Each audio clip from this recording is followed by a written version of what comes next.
to Mark White, our Home and Security Editor. Mark. Well, we did say just a couple of minutes ago that the second the government got a single migrant off the ground and back to France, they would be trumpeting that fact, and that is exactly what has happened. Confirmation now from the Home Office that the first small boat migrant under this returns deal, partial returns deal with France, has now left on an Air France flight this morning off to Paris Charles de Gaulle Airport. It seems, without hitch, no last-minute appeal, or at least if they were appealed against, they were able somehow to circumvent that. So significant breaking news, of course, as far as the government is concerned.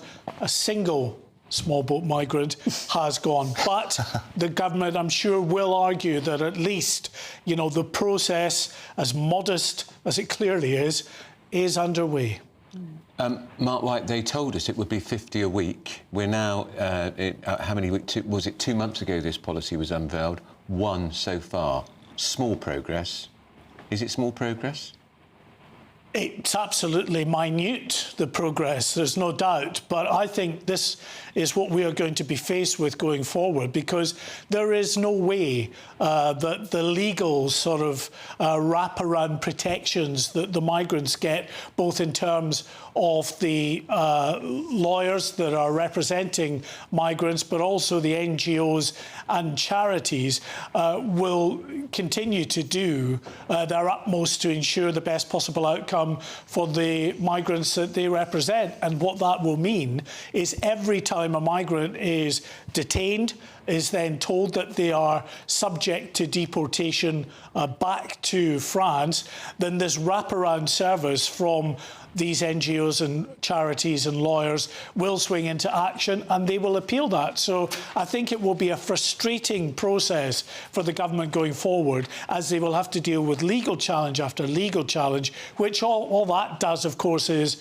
in many respects it delays the whole process, but it also costs the UK government, our court system, an enormous amount of money, having to challenge these legal appeals every time they come up, and that will continue to mount up. It will also, of course, have the net effect of clogging up an already, difficult legal system in terms of the way in which the courts already have a massive backlog of cases that they're trying to get through.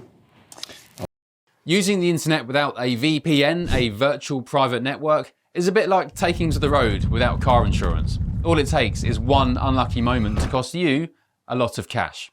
This video's sponsor is Private Internet Access. They are the VPN to help keep you safe.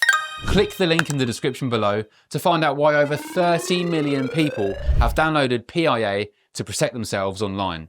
A virtual private network is an app that hides your IP address and helps keep your data private. When you're browsing the internet at home, you give up a large amount of data to businesses, to shops, and indeed to social media giants too. Hackers have the ability to steal your personal data with ease, including sensitive information such as passwords, keystrokes, and even your personal photos.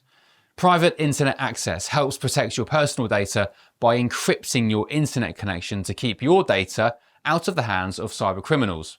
And it's not just hackers either to be concerned about. Information can be censored too. When Canada passed their C-18 bill, social media giants decided to ban news content on their platforms. But PIA can protect your ability to consume the news and content you love. Private Internet Access is available for Windows users, Mac OS, Android, Linux, iOS, and you can use one PIA subscription to protect an unlimited amount of devices. And we've got a huge GB News discount for you too. Click the link in this video's description and you'll get a massive 83% off PIA. That's under £2 a month, the price of a coffee, and you'll get an extra 4 months completely free on top. Also, there's a 30-day money-back guarantee too. Visit piavpn.com/GB News to start protecting yourself digitally today. In the last hour, the first migrant has been sent back to France under the one-in, one-out deal, the government sources have claimed. Well, joining us now is GB News Home and Security Editor Mark White. So I guess good news for the government that one migrant has finally been removed from the UK. But if it takes this long and has this much effort to get one migrant out, is this one-in, one-out deal really going to come to anything? Well, you're right to say it's good news, I guess, for the government because it's underway, and they are certainly trumpeting the fact that they've finally got the returns deal underway 3 days late, and so far with just one migrant, an Indian national, returned to France. So we understand that France had requested an Indian migrant because they've got this new deal, this returns deal with India. So they can effectively on-pass the migrant... Mark, what's the point? What's the point in sending... Why can't we have a deal with India? I mean, this is just deporting to India with extra steps. Good point. Well made. But this migrant will go to France, will be there for a number of days. Steps will be put in place to return this individual to India because, look, you know, there are very few, you would imagine, legitimate claims coming from India. Apart from some issues in Kashmir, it's not a war-torn country. Those coming are seen as coming for economic reasons. Mark, and that's certainly what France believes. Parcel here with economic migrants. I mean, it does seem just extraordinary that, let's not forget, this isn't just to send one Indian to France so that then he can be sent to India because somehow we can't send this guy to India ourselves. But we're also getting someone from France in return for that. So we're net neutral. We are neutral, and the whole policy is about trying to undermine the criminal infrastructure, the sort of the way in which the people smuggling gangs operate, their business model. But you're never going to undermine a business model if all you're ever doing is sending a handful of migrants across, when in the time since this deal was operationalised, 5,600 migrants have crossed the channel. That is just not going to break a business model. It needs to be, you know, you would imagine 100% of those coming get returned. If not 100, then a very high percentage that would significantly undermine the business model. And of course, the very first migrant who was supposed to be sent back a few days ago from Eritrea, there was a pyjama injunction. He was allowed to stay in the UK. Not quite clear why, perhaps because of modern slavery laws, which have long been seen as a loophole for illegal migration. Is Shabana Mahmood going to do anything about the sort of thicket of legislation that the government seems to get tangled in every time they want to send someone back?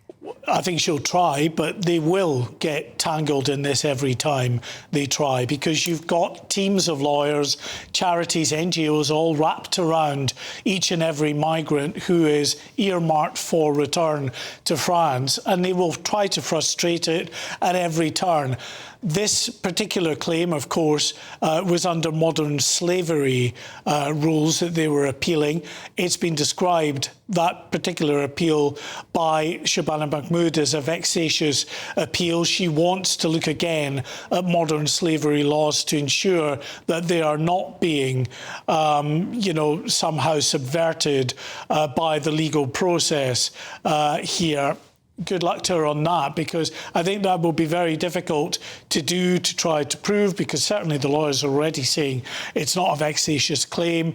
You know, it wasn't said at the time. There's lots of underlying reasons why a migrant who comes into the country might not, first of all, own up to being a victim of modern slavery, because there could be, you know, elements of that modern slavery trade here in the UK that they're bound by lots of other issues, which they are very expert in being able to argue before judges. We see that. And I think going forward, what we are going to see, sadly, as far as the government is concerned, and many people in this country who want to see an end to abuses in the asylum system, is more and more challenges as migrants are earmarked for return to France. I should say we have had a comment from the Home Secretary, because it may be one migrant, but for them it's proof that the system is underway. So for what it's worth, let me just read out what Shabana Mahmood has said in response to that one migrant who's been returned to France.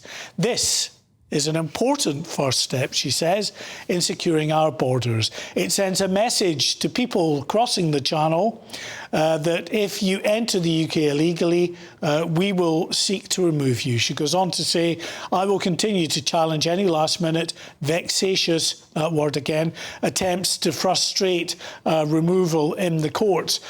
Goes finally on to say the UK will always play its part in helping those genuinely fleeing persecution, but this must be done through safe and legally managed routes, not dangerous crossings, is what the Home Secretary says. So look, they're clearly celebrating as much as they can the fact that at least the returns deal has got underway, but it's very, very modest. We were only expecting about 40 migrants this week anyway. The fact that they've now, on the 4th day, managed to get one migrant off the ground into France speaks volumes as to what they are going to be faced with in trying to do this for other migrants in the coming weeks and days. The most extraordinary saga. Mark White, thank you indeed for bringing that to us. I have to say, the government has been so clever in branding this one in, one out.